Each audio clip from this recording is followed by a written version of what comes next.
Bonjour, M. Keta. Bonjour, M. Diawara. Oui. Une fois encore, présentez-vous à nos lecteurs. Je suis Elhaj Mamadi Keïta, je suis le président de la coalition nationale des organisations de la société civile guinéenne, CONASOC. Alors, la société civile a été invitée hier par le président Condé à Sékou Touré. De quoi a-t-il été question? Bon, on a parlé de l'ensemble des problèmes, c'est-à-dire que c'était une rencontre d'échange sur l'actualité sociale, économique et politique. Donc nous avons échangé avec le président de la République. Et comme vous le savez très bien, lorsqu'il a rencontré les femmes le 8 mars, il a dit qu'il va rencontrer toutes les composantes de la nation. Il va les consulter, connaître leur point de vue, et en fonction de ça, il va voir comment il pourra effectivement choisir des hommes dans un éventuel gouvernement. Donc c'est de ça il a été question. Concrètement, qu'est-ce qu'il a dit? Non, quand vous dites concrètement, quand j'ai dit qu'on est passé en revue de toute la réalité, oui. Donc il nous a expliqué aujourd'hui l'état de nos relations avec les partenaires au développement, c'est-à-dire les bailleurs de fonds. Vous savez, on a un programme avec le Fonds monétaire et la Banque mondiale. Et ce programme, je crois, à peu près chaque 3 mois, ils viennent et puis ils passent en revue de tout ce qui a été fait. Donc ils vont bientôt venir en Guinée. Je pense bien que ça va être le mois prochain. Et vous savez très bien que quand vous avez déjà ce programme avec eux, vous n'êtes pas habilité à faire n'importe quelle dépense ou à changer les choses en cours de chemin. Donc on a effectivement parlé de ça. Et également, même quand certains disent que l'Assemblée nationale peut-il aussi se saisir du dossier, et même dans ce contexte-là, lorsque déjà l'Assemblée nationale vote un budget et déjà adopté, on ne peut plus changer à tout moment en cours de route parce qu'il faut prendre cet argent quelque part. Donc ça devient un peu plus compliqué, et lorsque vous avez l'Assemblée vote ce budget, c'est également aussi approuvé par les partenaires de développement. Ils ont leur mot à dire. C'est pour dire que ce n'est pas aussi facile comme les gens le pensent. On ne prend pas l'argent dans la caisse comme les gens effectivement le pensent. Mais il y a toujours une sorte de programmation. Donc réellement, on a parlé de ça. On a parlé également de l'autonomisation de la société civile. Il faut reconnaître qu'il a attiré notre attention là-dessus. C'est que nous devons nous organiser mieux que ça. Quand vous avez affaire à peu près à des centaines d'organisations séduisant de la société civile, il est difficile de voir dans tout ce lot à qui il faut apporter de l'assistance. Donc il nous revient effectivement de balayer d'abord devant notre maison. Si on balaye devant notre maison, et puis je crois qu'après nous pouvons réellement tendre la main au gouvernement, aux partenaires pour une certaine assistance. Donc tu as vu, on a parlé de tout ça. Alors, donc c'est pourquoi, en résumé, il a dit ce qui est aujourd'hui dans la possibilité du gouvernement, c'est cette proposition qu'il y a à faire. Mais si nous demandons, si les gens demandent, il faut payer 40%, il faut faire face à 8 millions de francs guinéens par enseignant. Bon, tout ça là, vraiment, c'est pas du tout facile. Il a été clair là-dessus, c'est pas du tout facile de faire face également à tout cela. Bon, moi-même, je vais y apprendre la parole.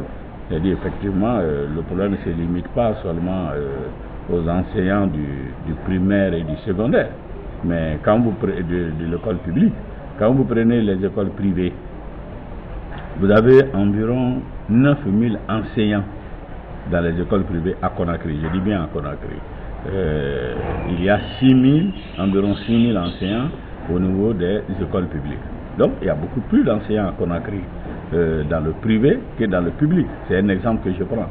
Bon, si vraiment aujourd'hui on essaie de satisfaire les enseignants du public sans faire beaucoup attention, sans tenir compte des autres, et après eux aussi vont poser un autre problème. Le problème qu'ils vont poser, ils vont demander de réajuster.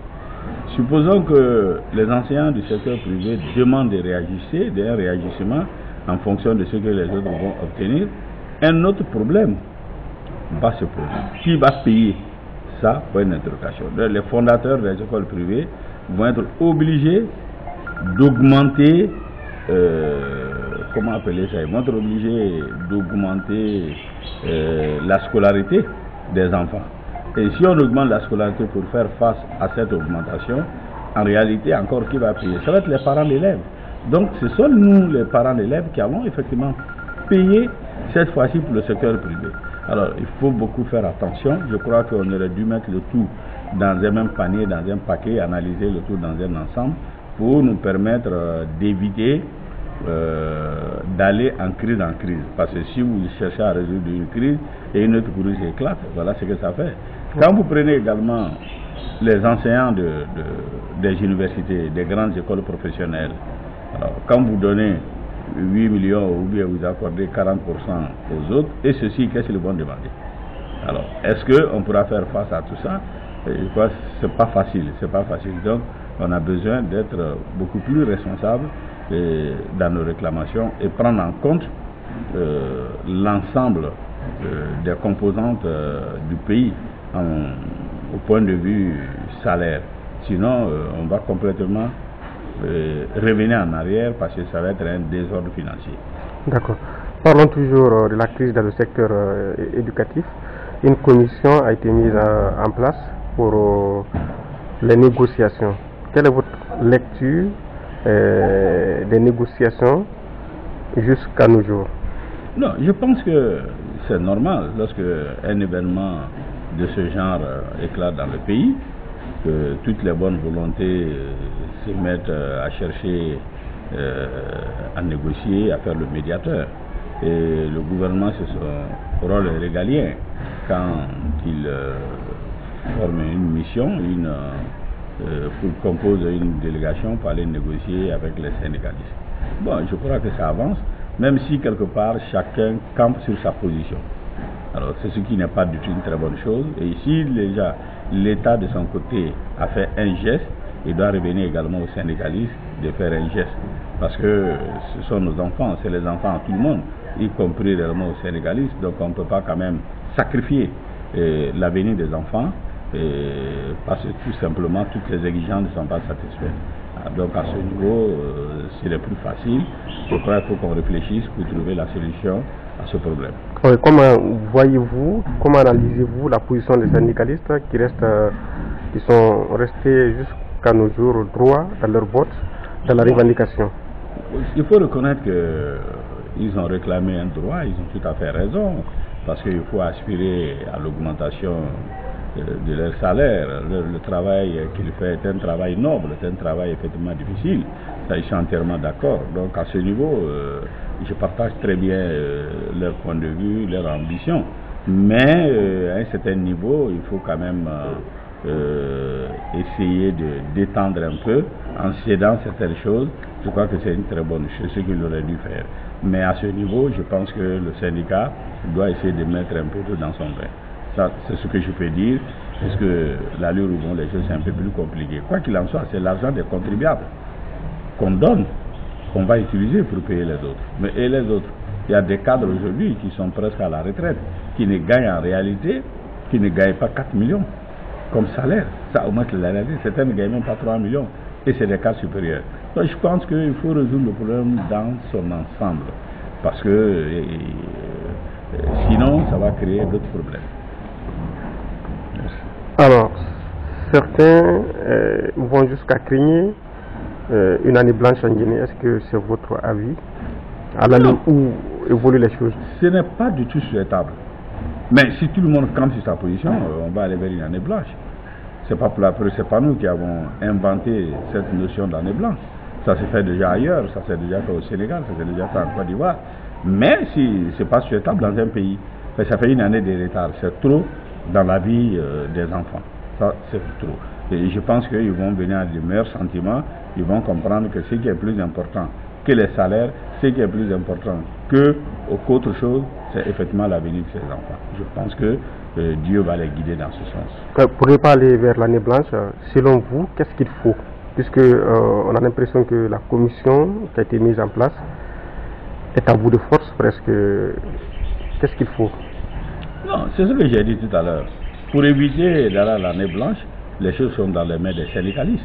S'ils décident aujourd'hui de reprendre, c'est fini, on va sauver l'année blanche. Mais s'ils ne décident pas de reprendre, l'année blanche restera effectivement entière. Parce qu'ils ont posé effectivement 3 conditions. Et ces 3 conditions, il y a le paiement du salaire de Souma, ça a été fait. Il y a également les 40%, il y a les 8 millions. Et donc les 2 cas les plus importants n'ont pas été touchés. Donc ça veut dire que franchement, la balle est dans leur camp, à mon avis. Puisque le gouvernement a quand même déjà fait des concessions. Il faut accepter ces concessions et permettre aux gens de souffler pour éviter l'année blanche. Oui, mais certains pensent qu'il y a une mauvaise foi du côté des syndicalistes. Est-ce que... Oui, si ça continue, tout le monde va penser comme ça. Si ça continue, tout le monde va penser comme ça. Parce que quand tout le monde s'élève, c'est vos parents qui viennent, c'est vos épouses qui viennent. Vous avez vu hier, par exemple, samedi, les femmes qui sont mobilisées pour venir les demander de penser effectivement d'être responsables, de faire en sorte qu'ils puissent reprendre les cours.